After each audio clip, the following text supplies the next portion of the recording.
All right. Hello, everyone. Yeah, I'm also Iranian, so that's 2 Iranians in a row. So go lock the fucking doors, Nico. It's been the worst week of my life. Tough week to look like Russell Brand. That's all I'm telling you, right? That is all I'm saying.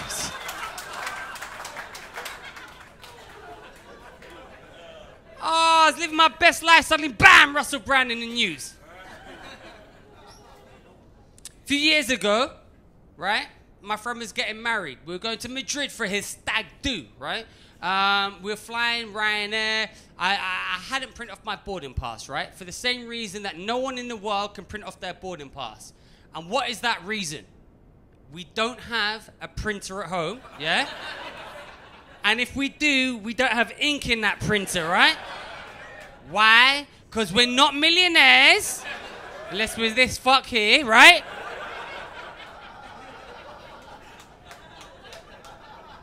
Some of you are thinking, I've got a printer at home, Darius. I can print off any boarding pass. Oh, do you? Do you have a printer at home? Yeah? Well, you're out of magenta, right?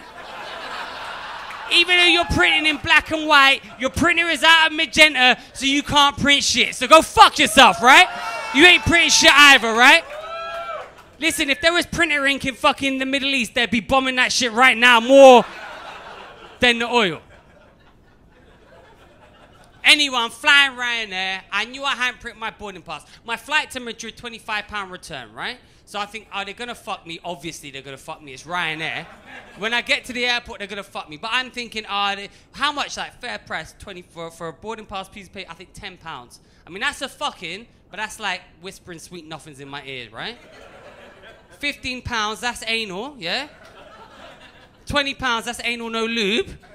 £25, that's just that. That's not even consent. That's just going all for. Anyway, I know I'm getting fucked, but I'm cool with it, right? I made peace with it. I'm like, it's gonna cost me whatever. I get to the airport. I'm like, listen, I want to check in. I'm going to Madrid, and the woman, who, by the way, incredible. She should work for the NHS. She's that rude, right? She was just incredible. I was like, hey, I need to check in for my flight. She said, boarding pass? I haven't printed a boarding pass. This is before the times of the app. So she was like, you what? I said, no, I haven't printed off. I'll just buy one here. And she couldn't believe it that someone would not print. She's, you have to pay for that boarding pass. She said, no, I understand that. How much it's going to cost me? Now, remember, the flight cost £25, return, there and back, climate change included, to Madrid, right? So I'm thinking, okay, you know. And she was like, and she looked me in, it's going to cost you 50 quid. Now this is just like fucking, you've invited your friends around to fuck me in the ass as well. What the fuck, right? I was like, how are you gonna charge me fucking 50 quid? I was about to, listen, I could feel my Iranian ancestors from the depths, right? Going, Allah! Okay, now's the time, do the jihad. Now is the time to paraglide in and fuck these motherfuckers up. Do it now, do it now. You got the Coke bottle, do it now, shake it up. It's 150 milliliters, blow these motherfuckers. I was this close to doing a jihad. My friend, leave it down. It's 50 quid. You got. It's only going to get tight. Timmons only get married once. You only get married. Just pay the 50. What's 50? And it gaslighted me into thinking £50 not a lot of money, right? Your friend only, and I thought, you know what, £50. You only get married once. I mean, he got married 4 more times, but that's not the point, right? Anyway, so I paid the 50 quid. I was fucking furious, and the woman was like, And I walked off, and just as I was walking off, I could just see her. She was laughing. She was, ha ha! I was like, what the fuck? And I looked at her, and she's like pointing at me, going, ha ha, you paid 50. And I was like, are you laughing at shit? She's laughing at me, and my friends are dragging me through to the car. And I was like, you fucking bitch, I'm gonna get revenge against you. I'm gonna get revenge against you and Ryanair if it's the last thing I do, right? And she stood there like a character, Street Fighter 2, end-level boss, and just went, ha, ha, ha, ha, ha. Nobody gets revenge against Ryanair. But what she didn't know, ladies and gentlemen, is that I'm a very petty man with too much time on his hands. Because years went by, right? But as soon as I got back, As soon as I got back from Madrid, I set up a Google alert. Anytime Ryanair would be in the news, I would hear about it. Years went by. One Sunday afternoon, I'm at home. I'm in my pants, right? And suddenly, I see this news story on the BBC. Let's see if this will work. I see this news story on the BBC, and it says the following story. It says this. Let's have a look. Hold on a second. It says... this is seamless. So what? It says... okay. It says this. Let's get the lights down. That was your thing when I... Your clue to do the lights was when I put the fucking projector on. That was the clue. Ryanair, British... Well, fuck you if you can't see it. Ryanair, British stag party causes flight diversion to Berlin. So back in the room, at home, in my pants, I see this story. I'm like, this is interesting. And I read on, right? And it's just basically about a stag party that was so drunk they got the flight diverted to Berlin. In Scotland, that's not even a news story. But in the UK, in London, that's a news story. But what was interesting was this. And it's the first time I ever saw this. It was a solicitation for public journalism. Right at the bottom, it said, do you know any of the stag party of the bride? Were you on the ill-fated flight? Get in touch with us at Have Your Say at bbc.co.uk. Now, I'm going to answer the questions, right? I don't know the stag party. I don't know the bride. I wasn't on the flight. Get in touch with us. Fuck it. Yes, I will, right? So I emailed the BBC, right? From Darius Davies at gmail.com, my comedy email address. I put Ryanair flight to Bratislava, right? And I said the following. I said, hi. I was on the Ryanair flight to Bratislava. It was a nightmare. The groom got his penis out and started spinning it around. He then said he don't care if the plane crashed because he had a helicopter and could save everyone.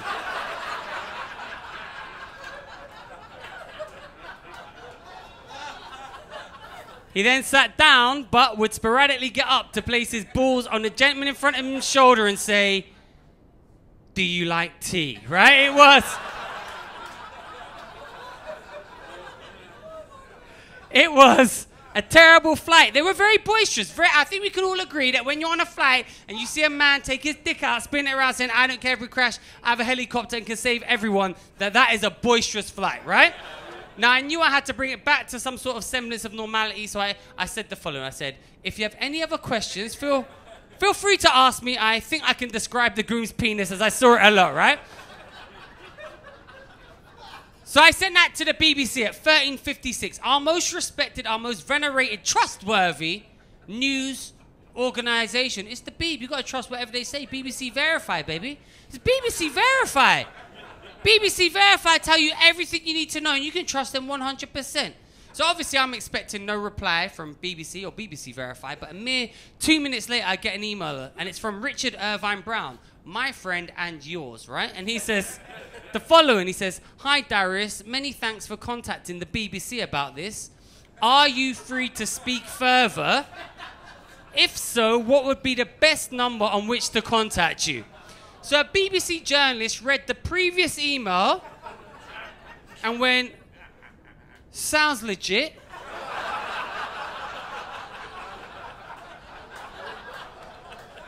Better get in fucking touch.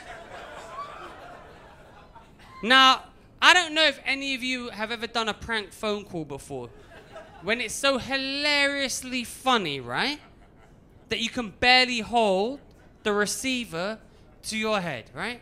This guy called me up. Now, before we go any further, just so you know, in case you think he's an apprentice or he's a newbie, he's not. I stalked him. This is his LinkedIn, right?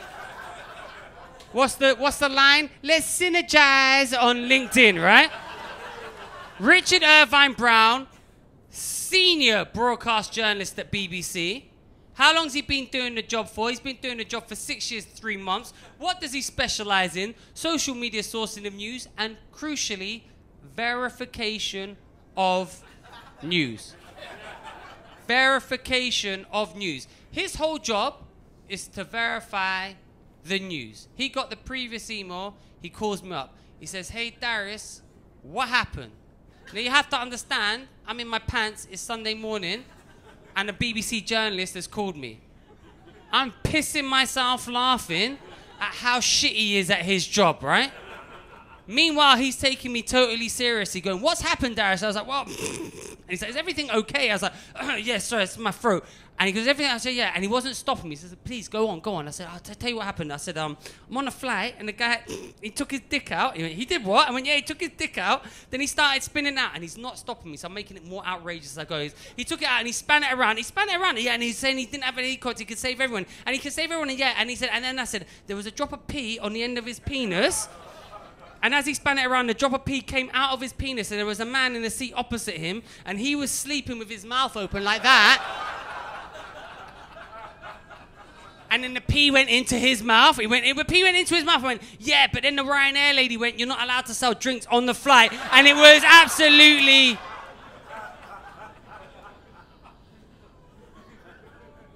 What I'm trying to impart on all of you tonight is that I sounded like the least trustworthy, right? Most hoax fucking person in the world. I sounded so fake, just anyone with half a brain cell would have hung up on me. He did not hang up on me. We got to the end of the phone call and he said, wow, Darius, that sounds unbelievable. And I'm thinking to myself, wow, your spidey sense is tingling. You're almost... Then he said the greatest thing, that's right. He said the greatest thing I've ever heard in my life. He said, Darius, are you willing for the BBC to quote you on anything that you've just told me? And I was like, yeah, that's fine. And just like that, I was quoted front page news saying I was on a Ryanair flight that I wasn't on. Guy span his dick around saying, I don't care if we crash, I have a helicopter, it could save everyone. And that would be a fantastic, fantastic end to this show. Be like, well, show us the fucking way it says it in the quotes. But it's better than that. Because the next day, the following morning, I get a phone call from Richard Irvine Brown, my friend and yours. And he says, hey, Darius, this is an ongoing, developing news story. Are you free to come live on the news at BBC One and say you were on a Ryanair flight and you saw a guy take his dick out, spin it around, saying, I don't care if we crash, I have a helicopter and can save everyone. Are you free to do that? And I was like, yes, I fucking am. So now, for your viewing pleasure, here I am on the BBC. So then I was on a flight where a guy took his dick out, span it around, saying, I don't care if we crash, and I could save everyone.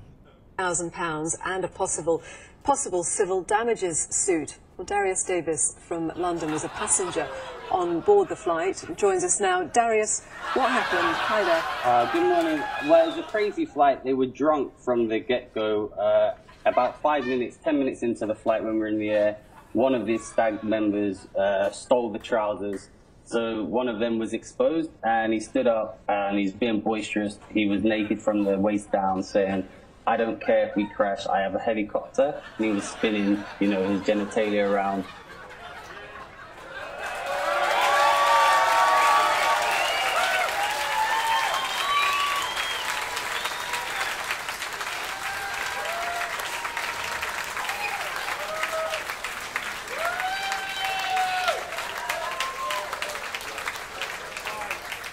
Now remember, I was on the BBC for one reason and one reason only.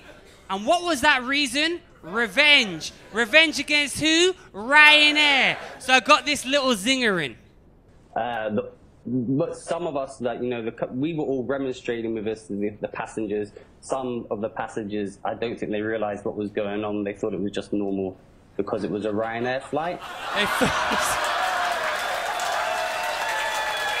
They thought it was just normal, because it's a Ryanair flight. Zing! Zing! Now, can I say live on the BBC at lunchtime that I saw a man teabag another man, right? Can I say that live without pissing myself laughing or being kicked off air? Let's see if I can. Evening of the holiday. Yeah, and I mean, obviously you described the kind of most extreme thing that was going on. Did it sort of calm down after that, or just keep going the whole way till you landed? They were, if you can imagine, very drunk, boisterous British guys going on. That was what it was. So they were drunk. They were kind of fighting amongst themselves. They would go quiet for about 2 minutes. Oh, no, we're all right, we're all right. Then he'd stand up and he'd place his genitalia on the seat in front of him and say, "Who likes tea?" So I mean, it sounds funny now, but it wasn't at the time. Darius, thank you. Thank you very much for joining us. And Ryanair have sent... And I'm just about to crack up. Right. Very much for joining us. Right. Right there.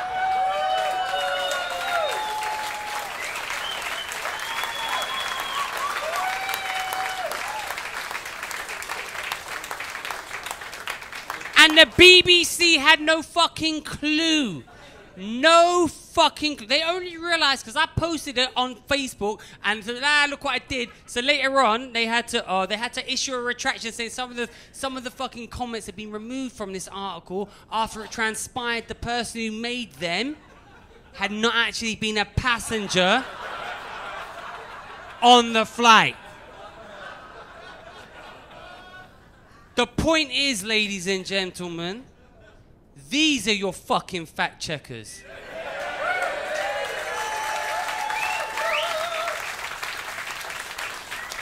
This is your news. These are the people telling you what to do, what you should be putting in your body, where you can go, what to fucking give your children, right? And I want to end on a quote from Malcolm X. And he said, "Shut up, bitch." And he said the following. He said, "If you're not careful, the newspapers will have you hating the people who are being oppressed and loving the people who are doing the oppressing." Because, ladies and gentlemen, if I can make a multinational company, yeah, lose, right? Because what happened in the 15 minutes aftermath of their interview going live, their stock price fell by 2%, right? 2%, they're valued, they've got a market cap of 4 billion. I made them lose almost 400 million pounds, right? When I'm sat at home in my fucking pants. If I can do that, imagine what real people with real money and real power can do to separate, manipulate, and divide us. Question everything, these fucks. That's the show. Thank you so much.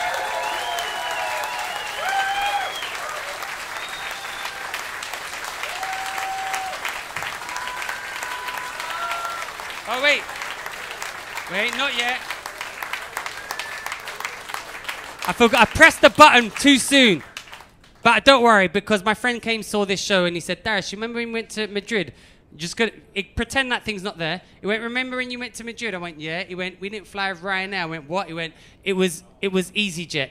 So there you go. Thank you so much. I've been Darius Davies. Hit me up online. Good night.